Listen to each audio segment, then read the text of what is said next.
Arnaldo José Cohen Ávila, gran artista plástico, gran pintor, orgullo de México. Ay, muchas gracias. Y es un placer para mí recibirlo aquí en el programa El Dedo en la Llaga, maestro. El gusto es mío, muchísimas gracias. Maestro, usted nació oliendo, sintiendo el arte. Pues de alguna manera, música. Con la música, sí. Cuénteme de Fanny Anitúa, su abuela. Fanny Anitúa fue una cantante de ópera, nacida en Durango, becada por el gobierno de aquella época, que era Porfirio Díaz. Se fue a estudiar a Italia, allá hizo su carrera, se volvió parte del elenco de La Scala. Ahí conoció al padre de mi padre y pues acabaron regresando a México a mi padre. Mi abuela se quedó allá y mi padre se vino acá, y él, por seguir en contacto con mi abuela, se formó también, aparte de lingüista, como musicólogo. Entonces, pues ahí siempre estuve muy cerca de la música, tanto por mi abuela como por mi padre. De la música y la pintura, porque usted pues conoció a Diego Rivera, su abuela lo llevaba con Frida Kahlo y muchos otros más pintores de aquella época. Bueno, en realidad con quien me presentó fue con los que eran miembros del Seminario de Cultura. Entonces, siempre van cambiando y van sustituyendo a los que van muriendo. Entonces, por varias generaciones, sí iba yo desde niño a acompañarse. El Seminario de Cultura se fundó en 1942. Entonces, ahí fue con mi abuela, con Frida. Pues, al Frida la recuerdo de niño, no hablé con ella, era muy niño, y murió cuando yo era muy niño. Y a Diego Rivera lo conocí cuando yo tenía ya como 16 años. Sin embargo, muy joven usted vio lo que era la pintura, los murales, con la denuncia política de la desigualdad en México. Bueno, eso dicen, ¿no? Porque creo que hay veces que hay una exageración. Cuando yo veo un mural de Orozco en donde los españoles se convierten en máquinas y victimizan a los humanos que son. Entonces, pues es interesante, como cualquier utopía en el arte. Pero me gustaba Orozco porque era un gran dibujante y un gran pintor. Igual que Diego, me gustó muchísimo, sobre todo su época cubista. Y pues Siqueiros me gustó también mucho porque pues inventó todo un sistema de la perspectiva curvilínea, y con la perspectiva curvilínea y la, ¿cómo le llamaban?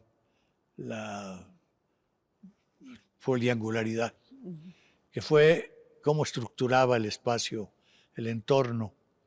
Y entonces, pues yo los admiraba por ese lado, no por la parte temática. Okay. Ellos tenían una consigna que era decir, no hay más ruta que la nuestra. Y cuando conocí a Diego, él mismo me dijo que no siguiera por ese camino, que me fuera por la libertad, por la libre.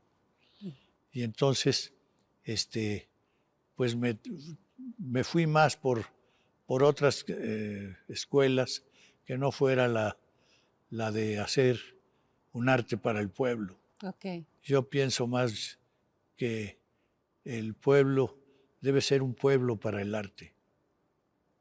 Debemos ser un pueblo para el arte. Maestro, usted platica, he tenido la oportunidad de ver varias entrevistas que le han realizado, entre ellas una donde usted platica que lo llevaron a una reunión con Raúl Lavista, con Ernesto de la Peña, con Elizondo, Con Claudio Arrau. sí, y que le pregunta Elizondo, Salvador Elizondo, que a qué se dedicaba usted. Usted tenía 17 años. Sí. Bueno, primero me llegué invitado por mi padre Ajá. para que me presentara a un compañero suyo que era Raúl Lavista. Y entonces, pues, y llegué con el gusto de que me llevara mi padre para allá. Y cuando llegué, pues yo ya sabía quiénes eran los que estaban ahí sin saber que iban a estar ahí. Y el primero que me sorprendió ver fue a Luis Buñuel, y que era muy amigo de Raúl. Había hecho varias películas con él. Y luego estaba Salvador Elizondo, a quien yo pues ya había de alguna manera leído. Y estaba también Ernesto de la Peña, de quien después me volví muy buen amigo. Y estaba Claudio Arrau, que tenía una novia en México y la visitaba en casa de Raúl Lavista. Claudio Arrau era un gran pianista chileno. Y entonces, pues fue una sorpresa encontrarme con esas maravillas de personas. Y entonces, pues estaban discutiendo sobre germanística porque íbamos a oír las Valquirias. Entonces estaban hablando del pleito de Wagner con Nietzsche y etcétera. Entró mi padre a la plática y a la discusión. Y pues era muy agradable porque todo era el preámbulo para oír las Valquirias. Okay. Después, Claudio Arrau, cuando dijo Raúl, bueno, vamos a oír los discos. Y entonces dijo Claudio, no, vamos a tocarles primero los temas de cada una de las Valquirias. Y entonces fue fascinante que ellos, tanto Raúl como yo, nos tocaran en el piano los temas de cada una de las Valquirias. Entonces, ya después salió Raúl, ya dijo, ahora sí, ya silencio absoluto, nadie habla a la hora de poner el disco, y él, como si fuera a hacer una consagración, ponía el disco en la tornamesa y oíamos hasta el final el disco, y hasta que no terminara, entonces podíamos platicar. Y en este caso, pues eran varios discos. Y al final, a mí me había tocado escuchar al lado de Salvador Elizondo. Y entonces me veía con cierta sospecha porque pues eran ya unas personas muy formadas y yo estaba ahí de chamaco. ¿Qué tenía usted? ¿16, 17 17 años? años. Y entonces, pues se voltea a Salvador y me dice, ¿y tú qué haces? ¿No? Y entonces yo le decía, me sorprendió la pregunta. Entonces me vino, lo primero que me vino a la cabeza, porque yo hacía mis pininos pintando, pues le dije, soy pintor. Y entonces me dijo Salvador, ¿sí? ¿Y qué sabes de Paolo Uccello? Como poniéndome una prueba. Una prueba. Y entonces, por casualidad, había hecho un trabajo de una historia que le ayudé a mi hermana, que estudiaba historia del arte. Y entonces, pues acababa de leer quién era Paolo Uccello, un pintor del Renacimiento temprano, inventor de la perspectiva. Entonces dijo, pues yo cuando conocí a Paolo Uccello en la National Gallery hay uno de los cuadros de las batallas de Paolo Uccello. Dice, ahí colgué los pinceles. Y entonces se me quedó muy grabado que Salvador había dejado de pintar porque había visto las obras de Paolo Uccello. Y entonces a partir de ese momento empezamos a platicar de otras cosas y nos volvimos muy buenos amigos durante mucho tiempo. tanto con Salvador y con Ernesto de la Peña, porque yo me volví asiduo para oír música en casa de Raúl, todos primero los domingos nada más, y luego ya me fui sumando a los sábados y domingos. Me hice muy amigo de Raúl y de Helen, su esposa, que era pintora. Entonces era muy agradable esas tertulias en casa de Raúl La Vista, inolvidables. Maestro, la libertad. Cuando le dijo Diego Rivera, sé libre. Bueno, en realidad no me lo dijo así. Me lo dijo. Yo llegué con un amigo que era un extraordinario dibujante, que él es quien lo quería conocer. Y él preparó su carpeta, me dijo que yo preparara la mía. Y entonces él llegó con su carpeta, se la enseñó a Diego y Diego le dijo de inmediato, vente a trabajar conmigo. Wow. Entonces ya le dijo el Marino, mi amigo, le dijo, pero vea la carpeta de Arnaldo. Entonces vio mi carpeta Diego y no me dijo absolutamente nada. Pero nos puso a abrir unas cajas que tenía en su estudio. Y todas esas cajas eran de cartón atadas con mecates que le mandaban de toda la República. Y él llamaba cajas llenas de tepalcates. Y eran pues cosas que le mandaban a él pues los agricultores o gente que encontraba piezas prehispánicas en los arados y cosas así. Y así hizo Diego una gran colección que podemos ver en la Nahuacalli. Entonces, a mí me tocó la fortuna de abrir algunas de esas cajas y aprender con Diego a distinguir cada una de las culturas o Colima o Teotihuacán, todo. Y entonces, pues fue fascinante una tarde pasarla con él. Y ya que terminamos, nos despedimos y le dijo a mi amigo, pues tú te vas a ayudarme. Y me dijo a mí, por fin algo, me dijo, y tú, dice, tú ponte a trabajar, pinta mucho, ve mucha pintura de todas partes del mundo. Y no se te vaya a ocurrir meterte a una escuela en México. Ve mucha pintura, hazte amigo de artistas y vas a aprender mucho. Y luego nos veremos en otra ocasión.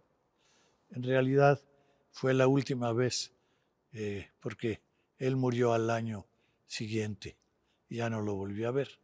Pero al principio como que me dije, bueno, pues me está diciendo que no sirvo, que me ponga yo a hacer. Pero no, creo que tenía razón, porque era muy importante salirse ya de esa tendencia histórica del arte. Claro. No es que sea más o menos, pero pues de alguna manera él me quería decir que encontrara mi camino, como él encontró el suyo también en el cubismo. Su pintura, maestro. Paolo Uccello, ¿qué tanto representó en sus inicios y hasta ahora? En mis inicios, de alguna manera, como cualquier otro pintor, pero a mí me interesó mucho, empecé a tener amigos pintores en México y que había un colombiano que se llamaba Leonel Góngora, estaba Artemio Sepúlveda, estaba Francisco Corsas, es decir, estaba todo el grupo de los neofigurativos. Okay. Y aunque yo había practicado más por mi lado el abstraccionismo, me atraía mucho más que la pintura figurativa, pues en ese momento, a la hora que me invitaron y me insistieron en porque yo había estudiado diseño gráfico y me insistieron mucho en que ya dejara el diseño gráfico y me dedicara a la pintura. hice una primera exposición y de alguna manera me influyeron todo este grupo de Nueva Presencia, se llamaba. Y pues, yo me hice muy amigo de Francisco Corsas, de Góngora, en fin, de casi todos era yo amigo. Y entonces, pues, fue una tendencia que fue por solidaridad con esa amistad que hice mi primera exposición. Pero estando pintando en esa época con mis cuadros, tenía yo un sobrino, o más bien un primo mucho más joven que yo, tendría 6 años o algo así. Me daba lata en el estudio, y entonces yo le daba colores y lápices y papel para que se entretuviera. Y el que iba a quitarle el tiempo era yo a él, porque iba a ver los dibujos que hacía. Y pues lo asocié muchísimo con un pintor que yo admiraba muchísimo, que era Paul Klee, que era como un pintor, pero con un conocimiento brutal del arte.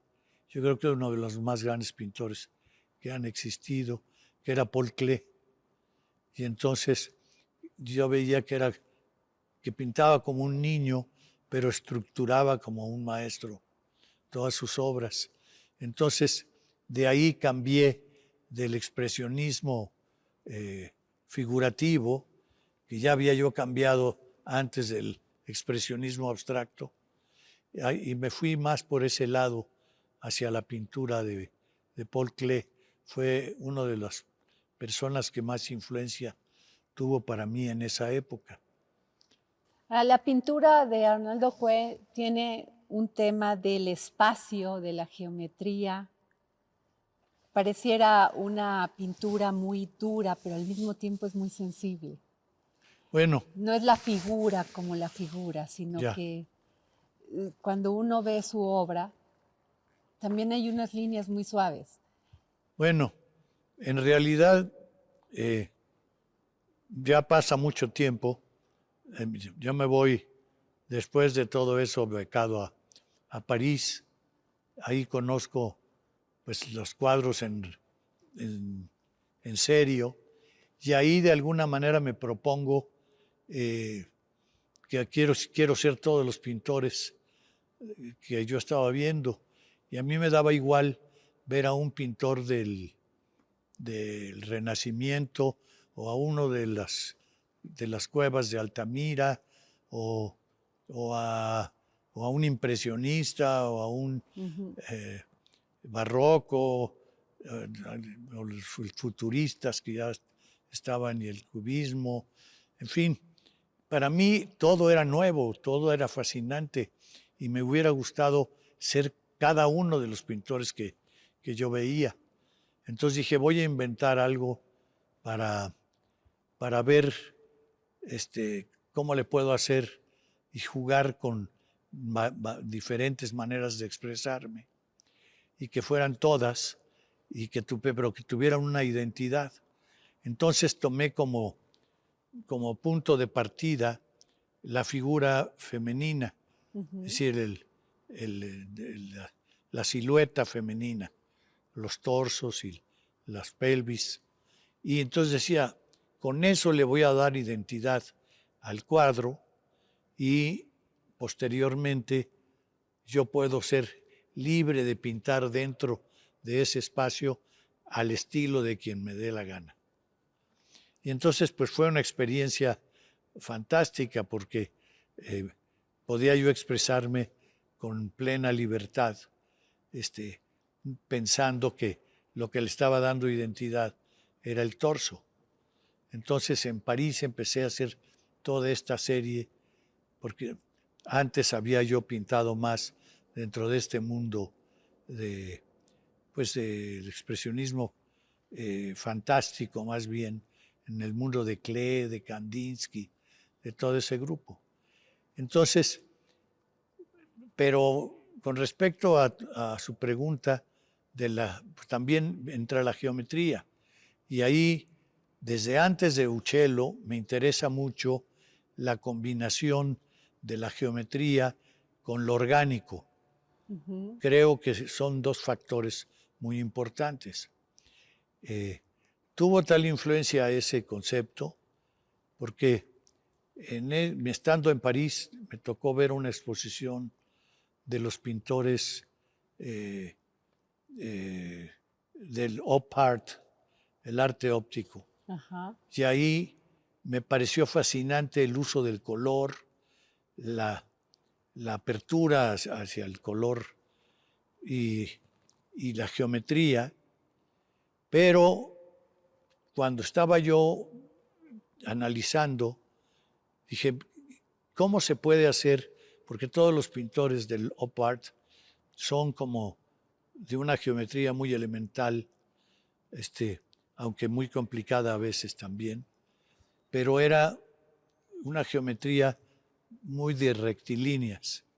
Y entonces dije, yo quiero hacer esto con la técnica que usan, que es del contorno fuerte, del arte óptico. Yo quiero hacerlo, pero con figuras orgánicas. Y entonces hice una serie, empecé ahí en una serie también, después de los torsos o junto con los torsos, para hacer una serie que después hice una exposición en el año 74 de todos estos elementos de formas muy orgánicas, pero con unos colores muy atrevidos. Y curiosamente, después de esas exposiciones y de esas experiencias, me voy a estudiar la geometría, es decir, a rescatar una geometría que de alguna manera se había perdido en la pintura o la tenían en segundo plano, que era la perspectiva, es decir, ir hacia el fondo, hacia esta tercera dimensión del cuadro. Entonces empecé a jugar con esas formas orgánicas que habitaran espacios. Entonces me ocurrió hacer como un espacio libre en que hubiera geometría, pero que no necesariamente fuera una geometría arquitectónica, sino abstracta, y habitarla con mis personajes. Entonces ahí fue donde empecé a manejar esas formas tanto orgánicas como esas líneas que le dan profundidad a una obra y crean un espacio que puede ser habitado de diferentes formas. Ahora, maestro, en esa época que usted me está hablando, ¿qué leía? ¿Qué veía? ¿Qué escuchaba? En esas épocas leía, en la época En esta época que me está hablando de ya donde descubre la geometría y todo esto. pues en realidad estaba yo buscando formalmente esta comunión de lo orgánico con... ¿Y qué leía en aquel ¿Qué entonces? leía ¿Quién era su entonces? escritor favorito? ¿Su música favorita? Es que ahí es donde leía mucho a mis colegas de la época, Salvador Elizondo, Ok. Juan García Ponce, Monsiváis, alguien que había sido de mi edad como Gustavo Sainz, ¿qué más leía? Pues en esa época se puso muy de moda Musil, Proust, pues leíamos todo eso. Yo intenté leer un libro que todavía no acabo, que es el Ulises de Joyce, pero en fin, pues mis amigos estaban traduciendo a esos escritores y pues era fascinante leerlos y estar con ellos y compartir la literatura. Entonces, mi respuesta a esa pregunta es, en ese momento que leía, pues en realidad repercutía mucho de lo que había leído antes también.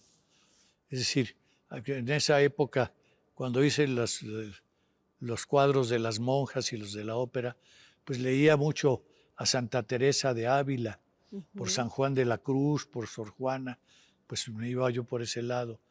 Leía yo a Mallarmé, me gustaba mucho todo ese sentido de cómo manejaba tanto el sonido como los espacios en las palabras y en las páginas. En fin, Octavio Paz para mí fue importantísimo. Yo leía Las sendas de Oku de Matsubasho, que me llevaron a leer el I Ching, me volví un fanático del I Ching. En fin, era una multiplicidad de temas, pero una que me marcó mucho y que usé sus frases para los títulos de mis cuadros fue de Santa Teresa de Ávila. Entonces, pues toda esa época fue ese principio. Luego me hice obras de Li Qin basadas pues con Mario Lavista, que también era un admirador de Li Qin, y éramos admiradores también de John Cage, que John Cage era un músico, era un artista plástico y también escribía muy a su manera sus ideas, sobre todo del concepto del silencio, que era muy interesante ver un músico que se interesaba por el silencio. Es lo que le iba a preguntar, ¿cómo es eso, maestro? Bueno, una de las obras de John Cage, quizá la más famosa, es una que se llama 4.33 y consiste en que durante 4 minutos 33 segundos un pianista llega con el público, saluda para ejecutar el piano, se echa para atrás en las colas del frag, se sienta en el atril en el atril pone su cronómetro y en actitud de tocar se pasa 4 minutos 33 segundos en absoluto silencio. Y lo que Cage quería mostrar con eso era que con esa atención con el que oímos un concierto, pues escucháramos el silencio, pero el silencio de alguna manera no existe. Entonces uno empieza a oír la respiración del que está al lado, o un estornudo, o un mal comentario de qué pasa, o un rechinido de una butaca, y entonces uno de alguna manera aprende a escuchar otras cosas y ponerles atención, esperando escuchar otra cosa. Creo que era muy interesante. Y entonces, pues tenía todo un sentido, porque John Cage fue un precursor de la música contemporánea. Y entonces, pues yo me llevaba mucho con músicos también, y entonces pues, era fascinante. Y entonces con Mario Lavista, yo hice, bueno, antes de Mario Lavista, yo hice una exposición que estaba basada en el I Ching, que era, yo me tiraba las monedas. ¿El I Ching y veía la respuesta? Veía la respuesta y yo la interpretaba con 6 franjas de colores. Interesante. Y eso, nada más pintaba yo 6 franjas de colores, pero representaba los hexagramas, la combinación de 2 trigramas, que puede ser el cielo con el fuego, el viento con el trueno, el cielo con la tierra. En fin, son 8 elementos que combinados entre sí dan 64 hexagramas. Entonces yo presenté, aunque aleatoriamente, 64 obras, haciendo homenaje a Li Qin, y todas eran variaciones de esas 6 líneas. Y hice un catálogo, que era parte de la exposición, hacer el catálogo, en donde hacía yo la representación de cada uno de los trigramas. Y hice en el catálogo las formas en cuadrado de cada uno de los elementos, y en la parte de abajo escribí un texto de una manera aleatoria, que era recortando frases sueltas de periódicos o de revistas o de libros a veces que ya no sé. Y entonces hice un collage, como un cadáver exquisito de los surrealistas, pero con lo escrito, como escritura automática. Y entonces dejé en la parte de abajo el texto que ocupaba en la parte de abajo escrito con diferentes tipografías, 11 de las páginas, y dejé en medio, entre el cuadrado de arriba, que era la representación de los trigramas, y la parte de abajo del texto, un espacio. Y se me ocurrió que en vez de que lo escribiera un crítico, un poeta o lo que sea, se lo pedí a que fuera Mario Lavista, un músico. Y entonces él, como hablábamos mucho de música y de las diferentes maneras cómo se podía escribir la música, ya no era solamente el pentagrama, sino había muchos otros códigos que estaban surgiendo para escribir música. Y entonces él usó una serie de códigos y le dio valor sonoro a esa Wow. partitura. Es decir, hizo una partitura como presentación y le dio valores sonoros. Que por cierto, celebrando mi cumpleaños, y en un homenaje que le hicieron a Raúl Lavista con un músico extraordinario que se llama José Luis Castillo, que hizo y tocó la versión actualmente de esa partitura, pero recientemente. Y es fascinante escucharla en la actualidad, porque de alguna manera siempre vi esa partitura solamente como tal, y aquí la escuché y superó mis expectativas de cuando yo le había pedido a Raúl esto. Digo, a Mario. Maestro, es imposible no contagiarse de cada vez que habla de la felicidad que le ha producido todo esto. Y ahí le quiero hacer una pregunta. Muchos artistas, hay muchos festivales de arte, exponen en galerías, y muchos artistas lo inmediato que piensan es cómo hacer que su arte se vuelva, pues tenga un éxito económico. Y ahí va una pregunta.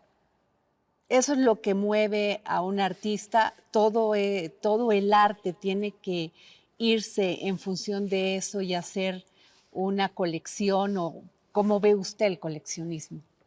Yo creo que un artista, por más bueno, malo, mediocre, lo que sea, puede gritar a los cuatro vientos que es maravilloso, bueno o malo.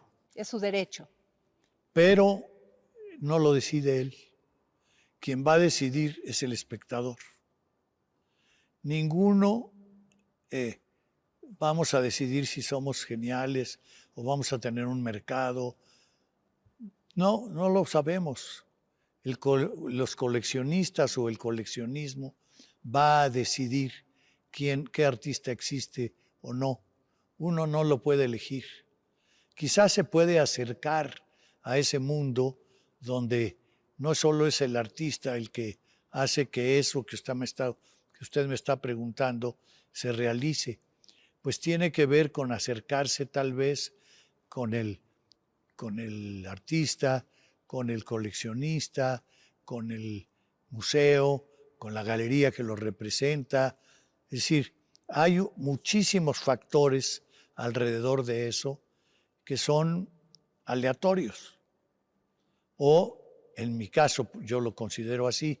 En muchos otros casos, yo sí creo que hay artistas como unos artistas americanos como Kingholz, que ellos consideran que la meta de una obra es el producto de una investigación de mercado y que saber lo que quiere la gente y llegarle a la gente con eso que ya averiguó, como cualquier publicista, que tiene todo su derecho y puede tener muchísimo éxito por ese camino. Hay otros caminos, que es pues dejarse llevar por lo que uno hace y de alguna manera hay una respuesta del público. Pero yo considero que es aleatorio, no se puede predecir.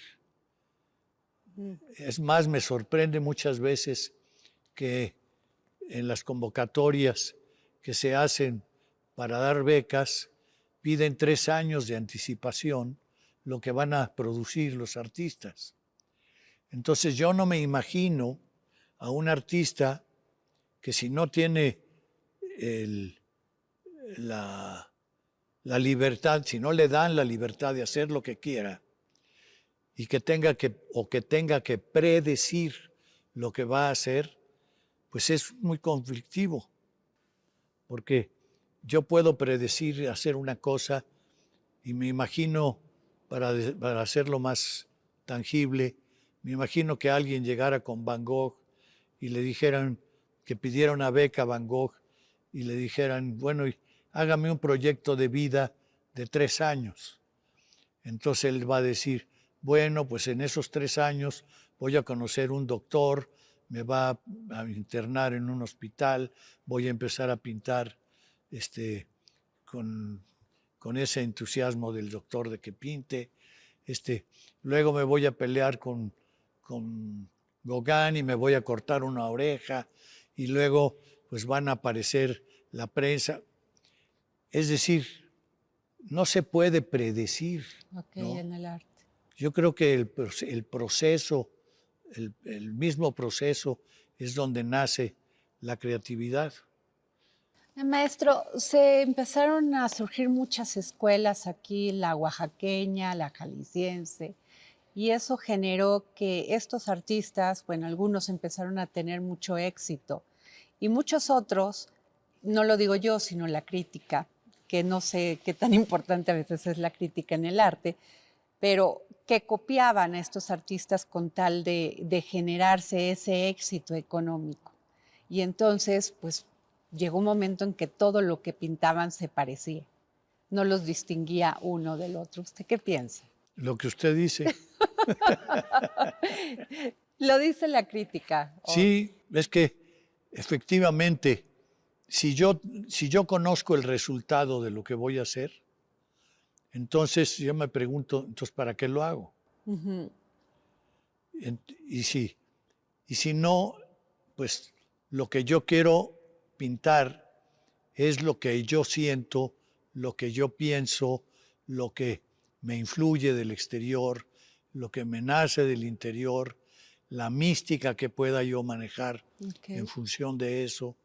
Y eso va a producir mi creatividad, no la de otro. Entonces lo que uno debe de hacer, según mi punto de vista, hay muchos puntos de vista, es dejarse ser. Dejarse ser es ejercer su libertad, su capacidad de elegir. Y Maestro, ¿qué tanto le ha importado a usted la crítica? pues ¿O cómo ve la crítica? yo creo que hay críticos buenos y hay críticos malos. Okay. Yo creo que hay espectadores que se entregan a una obra y puede ser un crítico o puede ser un niño viendo una obra o puede ser una gente que no tiene información y lo ve de primer golpe y tiene la autenticidad de poderse proyectar en la obra y recrearla de tal manera que aunque no tenga que ver con lo que hizo el artista, pues pueda despertar en otra persona esas maneras de verlo. Entonces, el proceso creativo es lo que le debe dar a uno, le dicta a uno lo que tiene que hacer. Entonces no se tiene que poner a copiarlo. Puede tener una fuente de inspiración, de de, pues, de algunos temas o alguna cosa, pero efectivamente hay mucha gente que trata de hacer versiones propias de otro artista, de otros artistas.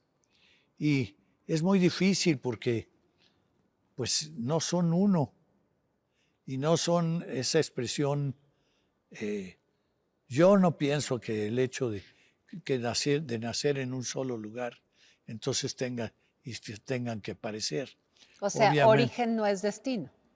pues no sé, la verdad, cuál es el origen de lo que ellos están produciendo.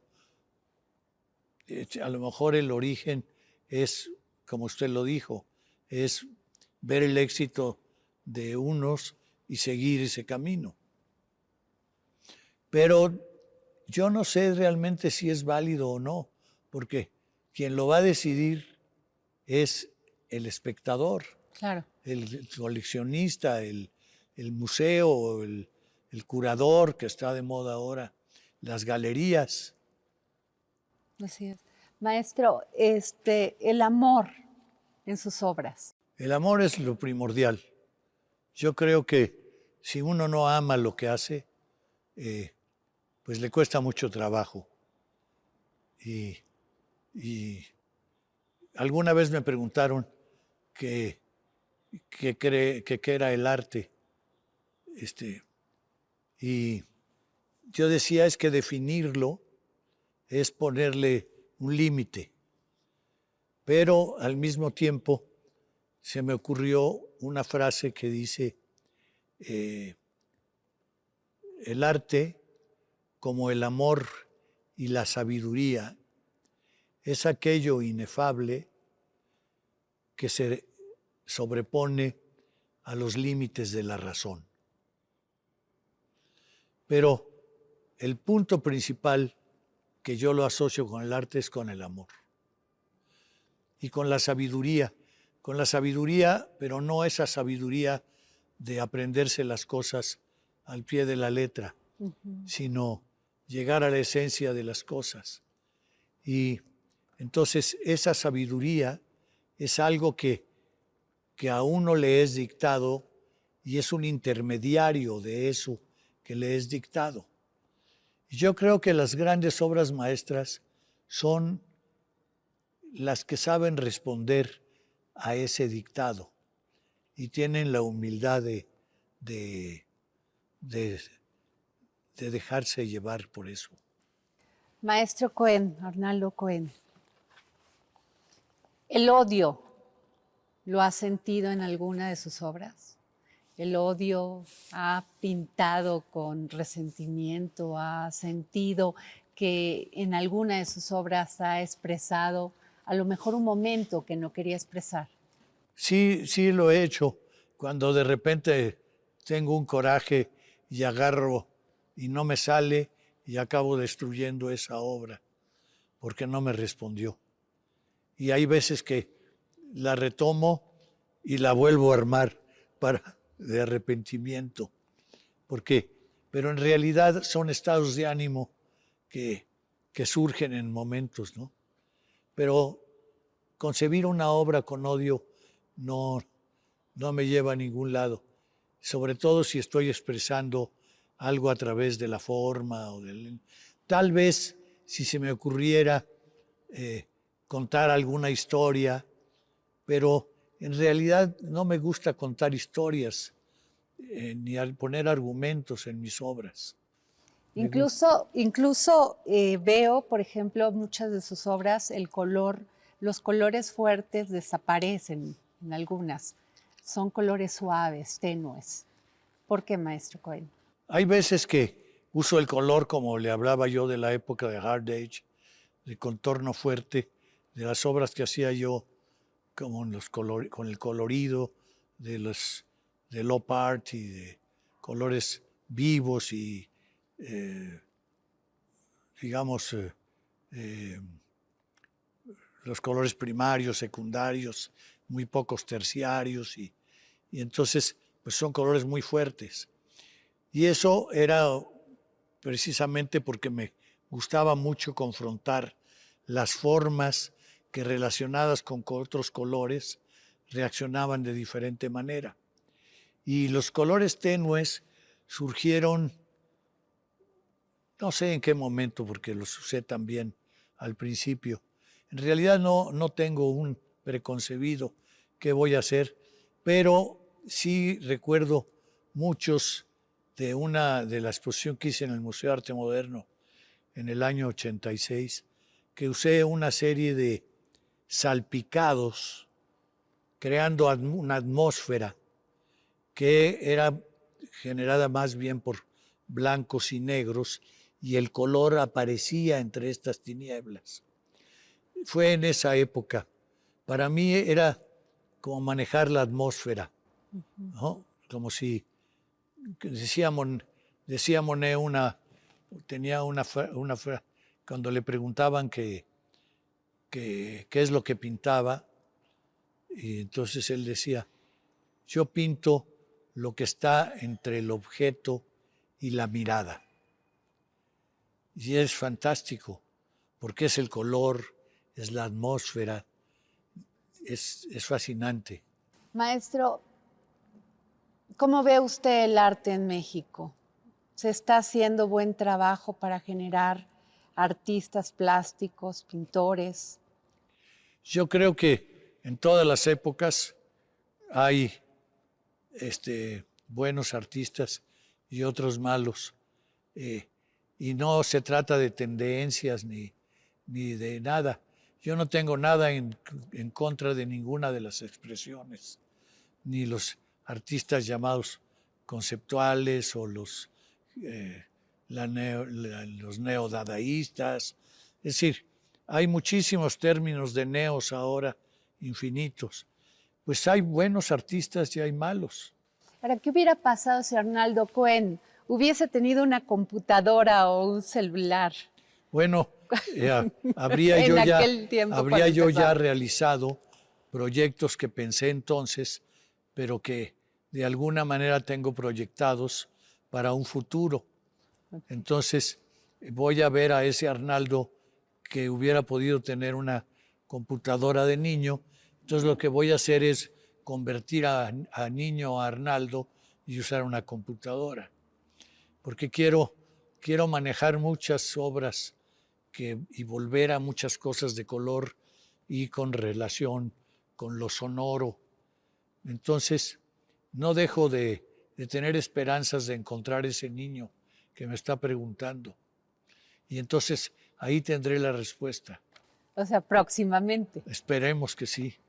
Maestro, ¿cómo se encuentra usted en estos momentos como artista, como ser humano?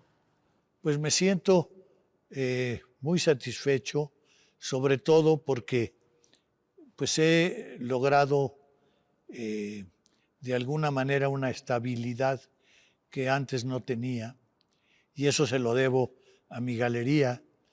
Y como decía el ratoncito, ¿cómo se llamaba? El ratón Macías, el boxeador, que decía, todo se lo debo a mi manager y a la Virgencita de Guadalupe. Pues yo se lo debo a mi manager, que es mi galería, y afortunadamente también es mi esposa. Y entonces me encuentro en ese momento en poder actuar y expresarme con libertad, sin ninguna presión de ninguna otra especie, más que ser creativo. Y mi última pregunta, maestro. Arnaldo Cohen, cuando empezó, Arnaldo Cohen en este momento, la libertad, ¿cómo la ve? Pues es que creo que lo que me ha dado satisfacción es ver que en cualquier momento, antes me preocupaba que si iba yo a tener una identidad o no. Entonces, ahora me di cuenta de que mi identidad es no tenerla, no buscar un Arnaldo Cohen determinado, sino pues es lo que es, y con el tiempo pues vamos a ver ese conjunto y fuera del tiempo y del espacio. Y yo espero pues que tenga una buena bienvenida. Pero como yo les decía desde antes, yo mismo no tengo una mirada para saber qué es lo que va a ser de mi obra. Maestro Arnaldo Cohen, muchísimas gracias por esta plática. Muchas gracias a usted. Muy orgullosa. Encantado. De que esté usted aquí. El próximo jueves, en El Dedo en la Llaga. Somos mexicanos en clave tojolabal, o en clave judía, o en clave española, o en clave oriental, o en clave afroamericana. Y sin embargo no vemos eso como una riqueza adicional que nos fortalezca, ¿no? Seguimos siendo muy eurocéntricos en nuestra forma de ver las cosas, somos absolutamente segregacionistas de la población indígena en nuestro país, que claro, cada vez estamos más fusionados y con un mestizaje tremendo, de modo que ya solo el 13% de la población es indígena, entonces tampoco es el sello característico, y suponer que eso es lo que nos debe distinguir, también eso es retórica y eso es demagogia. No, lo que nos debería de distinguir, según yo, es la pluralidad. Claro.